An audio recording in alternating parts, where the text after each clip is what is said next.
Salut à tous, j'espère que vous allez bien. On se retrouve aujourd'hui pour une nouvelle vidéo. Elle va concerner le futur de l'attaque du Barça et donc des choix que le club devra faire dans ce secteur. Je sais que c'est un sujet qui apporte pas mal de débats. Certains préféreraient qu'on signe un neuf dès cet été, d'autres voudraient plutôt un ailier de top niveau mondial confirmé. Ce qui est sûr, c'est que le club va devoir trancher dès l'été prochain. Il y a toujours en fond les rumeurs d'un potentiel retour de Neymar, mais si Neymar revient au Barça, ce qui me semble personnellement quand même compliqué, il faudra mettre une énorme somme sur la table. Et ça permettrait pas forcément au Barça de se renforcer à d'autres postes. Si Neymar revient au Barça, on se retrouve devant un gros dilemme pour le club. Qui de Griezmann ou de Suarez ne jouera plus? Qui partira? Griezmann vient d'arriver et démontre peu à peu qu'il sait jouer à une touche de balle, ce qui est important au Barça. Ce n'est pas un ailier, c'est pas un joueur qui va dribbler. Suarez, lui, reste quand même un attaquant qui marquera toujours ses 30 buts par saison, on peut dire ce qu'on veut. Ça reste quand même des 30 buts, ce qui est quand même important. Mais il est sûr qu'il a décliné balle au pied, fait moins de différence avec le ballon. Techniquement, c'est beaucoup moins bien que les saisons précédentes. Il a déjà 32 ans et à court terme, il serait plus logique de se débarrasser de Luis Suarez plutôt que Griezmann. Après, on connaît l'influence de Suarez auprès de Messi. Ça peut être compliqué de vendre Suarez, surtout qu'à mon avis, Suarez aura son mot à dire. En tout cas, Suarez a déjà dit lors de plusieurs interviews à la presse espagnole que le club devrait commencer à lui chercher un remplaçant. Après, moi, je vous pose la question, est-ce que vous voyez vraiment Suarez partir et donc quitter le club alors qu'il continue à marquer 30 buts par saison? Franchement, ça me semble compliqué de voir le Barça demander à Suarez de partir. Donc Suarez aura son mot à dire sur cette décision. Ça reste quand même un joueur assez historique. Et au Barça, on ne fonctionne pas forcément comme au Real Madrid. Le joueur a quand même son mot à dire pour partir ou rester. On l'a vu avec Rakitic l'été dernier par exemple. Ensuite, là, on peut se poser la question s'il faut plutôt recruter un numéro 9 pour suppléer Suarez ou plutôt un ailier.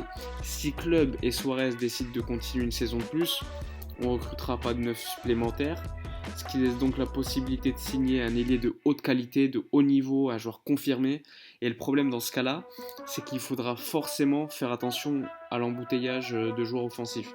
Quid de Dembélé, d'Ansu Fati, Carles Perez ou encore Coutinho qui n'est pas encore vendu, et surtout qui va-t-on sacrifier en attaque? Sachant que déjà Messi c'est impossible, il est indéboulonnable. Suarez s'il reste sera forcément titulaire, quoi qu'on dise. Griezmann pourrait faire les frais donc de l'arrivée d'un nouveau joueur, et si ce nouveau joueur c'est Neymar, Neymar sera forcément titulaire. Donc si c'est le cas, le Barça va investir sur un ailier de qualité, mais aura oublié donc le poste de numéro 9 qui devra à court terme être remplacé par un joueur qui va coûter à mon avis assez cher, puisque pour remplacer Suarez, il faudra forcément un joueur de haute qualité, un joueur sûr.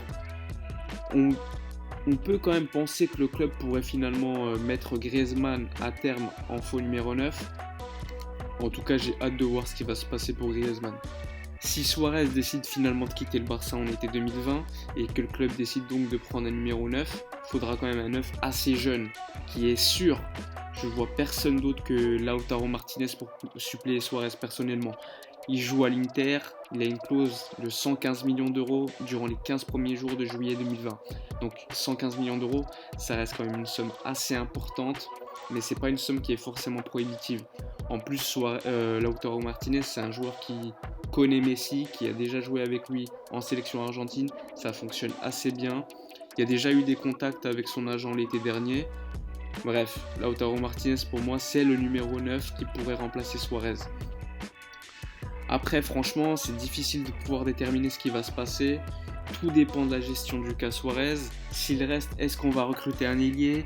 Comment titulariser toutes les stars? Surtout après avoir recruté Griezmann à 120 millions d'euros l'été passé.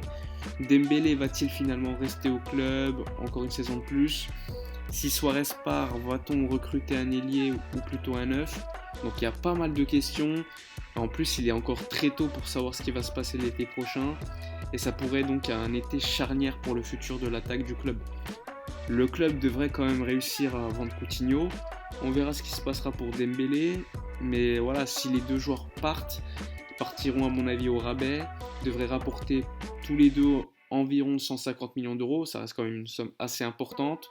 Bon, il faudra déjà trouver les clubs pour payer autant pour les deux. Il faudra également suivre la gestion de l'éclosion d'Ansu Fati, déjà qui vient d'avoir 17 ans il y a quelques semaines, donc à son âge, il est important de jouer, et avec de tels joueurs en face, enfin à côté plutôt, il est peu probable qu'il ait un temps de jeu considérable. Bref, personnellement, j'ai hâte de voir ce qui va se passer. Dites-moi en commentaire ce que, selon vous, le club doit faire l'été prochain. Vendre Suarez, acheter un neuf ou un ailier, garder Suarez et donc ne pas recruter du tout en attaque, c'est une possibilité. Et si on recrute un numéro 9, quel numéro 9 ou si c'est un ailier, quel ailier? Vous pouvez me dire en commentaire vos choix, vos avis. Bref, la vidéo elle est terminée. Laissez un like et abonnez-vous à la chaîne. D'ailleurs, j'organiserai un concours pour gagner un joli cadeau, un maillot ou quelque chose d'autre dans quelques jours. Donc restez branchés.